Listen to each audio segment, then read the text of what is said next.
watching Senior Support on your TV. My name is Debbie MacDonald Moynes, and I'm your host. I'm also a co-producer with Shell-Lee Wert.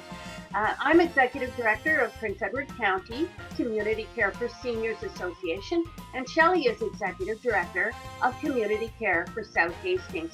We are really pleased when producer from your TV, Ann Workhoven, asked us if we'd like to try taping our 8th season of this show in a different way using this online capacity. And we were just really pleased to be able to bring some messages to our viewing audience this way. Today, I have with me as a guest, Shell-Lee Wert from Community Care South Hastings. And we're going to talk today about the services available during the pandemic. So welcome, Shell-Lee. Really glad you're here. Oh, hi. Thank you, Debbie. It's nice to see you. This is a different time for those of us working in the community with seniors. In fact, for everybody, isn't it, Shell-Lee? You've been finding that yourself? Oh, most definitely. It's changed almost everything I know that's normal. Yes, I think as we plan our way through this and as the days turn into weeks and the weeks turn into months, we are eventually going to get to a new normal. But for now, I know at your agency, you're doing everything that you can to help seniors live at home with the programs and services. Some of them you've had to change. Let's first talk about Meals on Wheels. You're offering that program even now, aren't you, Shell-Lee? Oh, absolutely. That's so integral to seniors' well-being and health. So we're still doing hot meals. Out of our Belleville office, it's 4 days a week, and we deliver frozen meals twice a week. Our hot meals are prepared on site here. We have a Red Seal chef, and she does bake bread for us every Tuesday, so that's great. And so, yeah, that goes on as usual. We have newer volunteers that have stepped up, which is great because a lot of our older volunteers took the advice of the province and they're staying home and being safe. Yes, that's important, isn't it? It was, I think, back on March 30th that the Chief Medical Officer of Health for the province of Ontario recommended that seniors 70 plus self-isolate at home for their own safety and for the safety of everyone in the community. Because if a person 70 plus gets the COVID-19, the results can be very devastating. So Meals on Wheels is one way that people can self-isolate at home. And it sounds like your hot meal program is pretty tasty with that bread that she bakes every Tuesday. My goodness. Yeah, no, she does that. She always did it for the community cafe, but it's not running right now. But yeah, it is good. And her meals they always smell really good. And that's for sure. People enjoy them. Get you into samples sometimes, Shell-Lee. Okay. That would be good. I think if I had a full commercial kitchen right in my office, cooking tasty and flavorful and things right next door, I think I'd have to be in there testing it out some of the time. Well, you're not allowed to just take a spoon and dip into the soup bowl. That's for sure. I'm sure that's a big no-no. But the seniors can dip their spoon into the tasty soup once it's on their table at home. And I know that you must have had to change the way that you get the meals to the seniors, haven't you, Shell-Lee, during this pandemic? Oh, certainly. We're taking every precaution we can. All the volunteers, they have hand sanitizer available. They have wipes. Some of them wear gloves and masks. That's their choice at this point. And we put the meals in a bag and we hang it on the person's door. And then the volunteer steps back until the door is answered to make sure that we see someone is there to accept the meals and that they're okay, and just do a little check and a hi from a distance. So yeah, it's a little bit different. Yes, I know. The volunteers probably used to go right in the home and put it on the table for the client. But we can't do that kind of thing right now. So Shell-Lee, what happens if the volunteer steps back and waits and nobody comes to the door? Oh, well, then certainly you try a couple of times, but if not, they would contact our office right away. because we always have an emergency contact listed. So we would try calling the client because sometimes they might just be away from, where they don't hear the door, but they have a phone or whatever with them. But no, they would call us right away and let us know that they were unable to contact Mrs. Smith, for example. And then we would look in our database and find the emergency contact. We needed to do that. And if the emergency contact wasn't able to, or if they weren't in town, we try to have someone in town. But if they weren't able to get a hold of them, then the next step would be either superintendent of a building if they're in an apartment complex, or we go to the police if we have to, and they will come and help us out. So in many ways, the meal program is a reassurance, isn't it? Oh, absolutely. It's that 4 times a week check on a person, and, with the calls in between times, you can pretty much check on people 7 days a week if need be. Yes, very, very important, especially right now during a pandemic like we're having, Shell-Lee. So let's turn to reassurance calls then. Are you continuing, and maybe you've ramped up reassurance calls to seniors in the community?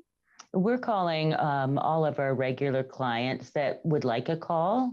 Certainly we can't call all 1,800 of them all the time, but the ones that want to call are the ones that we know are perhaps a little bit more frail, or maybe don't have family in the area. We definitely call them.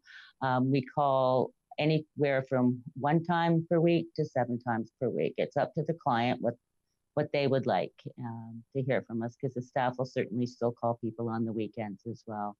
And it's been very helpful for everyone.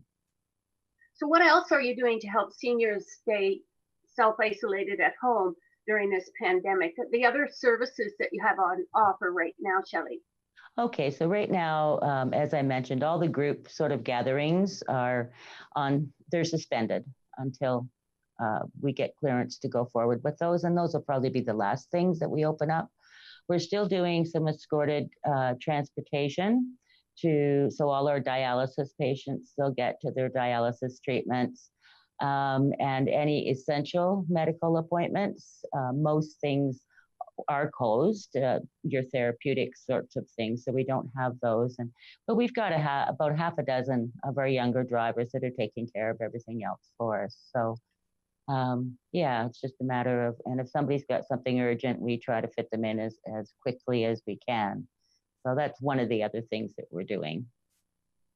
And I think you offer a stroke support group for survivors of stroke, Shell-Lee. Is that continuing as we go into this pandemic? Yeah, again, we're not meeting in person. We are doing, they're doing like a telephone bingo and check-in and meeting that way, 6 people at a time through teleconference. And that's working out quite well. They're having a good time with the bingo and lots of laughter and sharing stories. And then we've just recently started an aphasia conversation group via Zoom, which is a really novel concept, because I'm sure you're aware that people with aphasia often, they have difficulty communicating in one way or the other. So that's a real interesting concept that we're trying out in conjunction with Quinte Rehab. Their speech language pathologist is a huge part of that. So we're trying that one out. And then there's, of course, the regular calls to all the survivors and the caregivers, because it's stressful for the caregivers during these times as well. So yeah, we are doing that.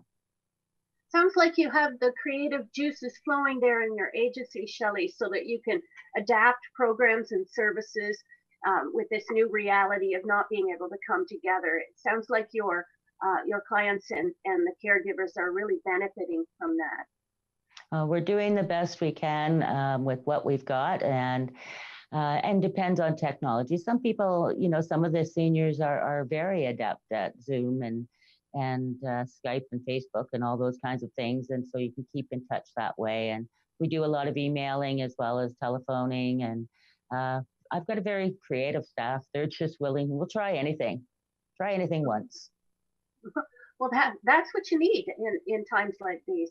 So Shell-Lee, if we have people watching and they're wondering about the steps to become involved with your agency. Let's talk about if the Meals on Wheels, those hot, very tasty meals prepared by your Red Seal chef, appeal to someone. What would they have to do in this pandemic in order to get on the delivery list? Okay, so again, this whole process has become very abbreviated because we want to get service out there as quickly as possible, and we don't want to be going and doing home visits with folks right now. That's probably not safe for anyone. So we just have people call in. We do an intake over the phone and get consent to provide the service, and we just start it from there. And we invoice for most of our services on a monthly basis, so people don't have to worry about coming in. They can call in with a credit card or something like that to pay it at the end. So yeah, so it's just we just want to help people, and it really doesn't matter. Just give us a call, and we'll see what we can do.